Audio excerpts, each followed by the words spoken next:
So we are going to play around with some new LoRa's for Krea 2 and also for LTX 2.3. First of all, Krea 2 has a ControlNet LoRA model for the depth map. You can use an image and where you have a depth map ControlNet, and it can produce another new image with the same shape and depth of the source image. And we have the Product Ad Style LoRA for LTX 2.3, which produces more commercial video ad styles, camera motions, product-specific video camera work. That's something really interesting for me personally because I do a lot of video ads daily. With e-commerce and a lot of marketing campaigns, we need to produce this kind of video constantly.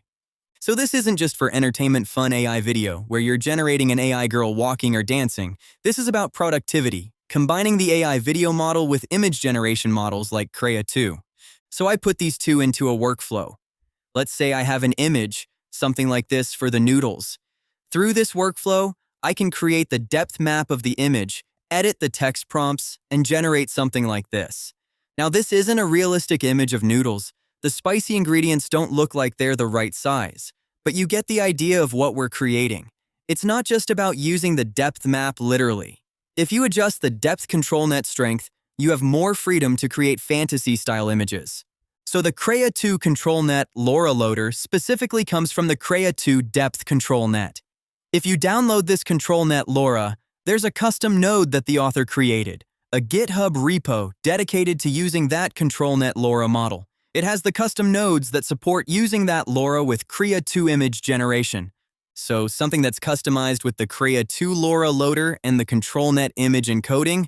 I've also put that already in this ComfyUI workflow. The main important thing is that you need the Krea 2 ControlNet LoRA and the Krea 2 Control image encode to apply the ControlNet into the model data. As you can see, after all this encoding, we pass the model data, this purple dot here, to the K-sampler model connections. So all of this is using a LoRA model to affect the output generations. This isn't the old way of using ControlNet loader and applying it with the UNet style. So let's say I have this funky fantasy image with some extra large ingredients of spicy things. Let's try this out and see how it works. First, I'm going to load an image. For convenience, I put multiple sources for loading images, using URL, using folder path, or just loading with core image here. Sometimes you might find images like this one that you can reference with the ControlNet. So I have multiple ways of loading images and passing them to the ControlNet processing. After this processing, as you can see, something is a little off with this ControlNet because I set the strength to 0.8. If you set the strength to 1.0, then it will follow exactly or almost identically the same shape and pattern of the ControlNet depth map, and it will create the identical shape from your reference images.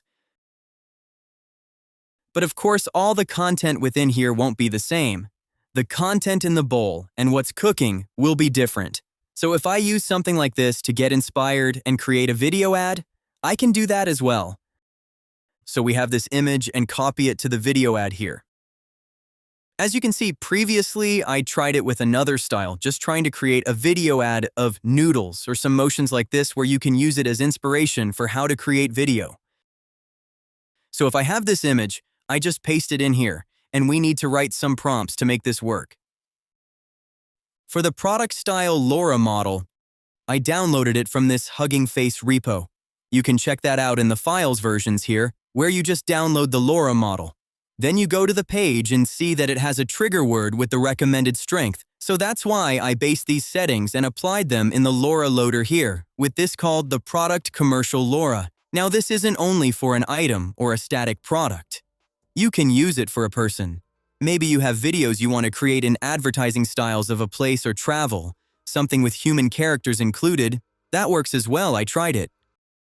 So the trigger words, since I'm using prompt relay and generating longer video up to 15 or 20 seconds, I put the trigger words in the global prompt and tell it that it's an advertising video. Then I type my text prompts for the global prompt and the segment prompt here. So here I create another text prompt for the chef cooking images. That represents a restaurant video ad promotion. With this, I have the global prompt called Hyper-Realistic Commercial for a Chinese Restaurant, with this photo shooting, some lighting settings, colorations, vibe as well. Then the local prompt here is segmented in 3 sections, where I have a 3-camera shot with those angles. showing how the cooking happens and bringing the cameras to other angles, etc., with the second segment and the third segment. So let's say this time it's a portrait ratio image. This would be suitable for an Instagram or TikTok video ad. Let's run this and see what we get. So we got the video generated, looks like this. A lot of these motions are affected by the LoRA models. But you can use your own creativity to create other kinds of motions that are suitable for your cases. That's just my demo here. See how that works. With multiple camera.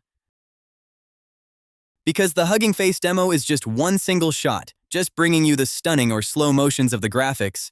But I found out that it can be implemented with the prompt relay where you can create multiple camera shots like what you're seeing here. And you can also put a speech line or import your own audio of you speaking about the video ad copy and create the audio with your own audio files as well. But of course, in some cases, product video ads need a speech line about your slogan, the brand slogan, or the brand vision. Some kind of idea of what you want to represent within that 14 or 15 seconds of the video. So here's another example I'm trying, like a drink. I put my label here. I customized the text prompts using the text prompts from the VLM, and then I transferred them into my own customized text prompts here. Then I added this to become this image. Based on this image, basically another example is that I use this as the first frames and create 5 multiple shots in the prompt relay. Because each of those inherits the first frames, as well as using that LoRA model to create those advertising commercial vibes for the camera shots. So I tried generating with different text prompts as well to see how they look in 2 different ways of presentation. Now this is how you can usually test different video ads, how you want the presentations to look. Both of them have audio, and the one I'm connecting here has the speech line of the narrator speaking behind the scenes. So let's check out both of those. Meet Benji Mojo, the ultimate party starter. Bursting with real Oracle lime and a crisp mint finish, to the perfect blend of sweet, sour, and ice-cold refreshment. It's just bring a drink to the party. Bring the vibe. J-Mogo, grab yours and taste the party. So this one has the narration of a person speaking about the product, and this one is only background music. Although that turnaround has a little glitch on that person's head, you still get the idea of what you can create with the LoRA model.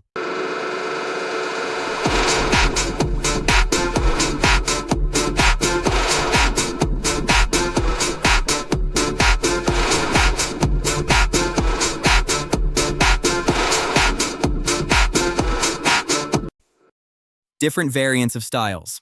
Both of them are using the same first keyframes, but you can create different types of video, like a video ad for this. For 15 to 20 seconds, this is good enough for a lot of social media video ad. Nowadays, just within that length is a sweet spot. So right there, 20 seconds is good enough for these types of content. So yeah, that's the whole update with LTX 2.3 and Krea 2. I'll see you guys on the next one. See ya!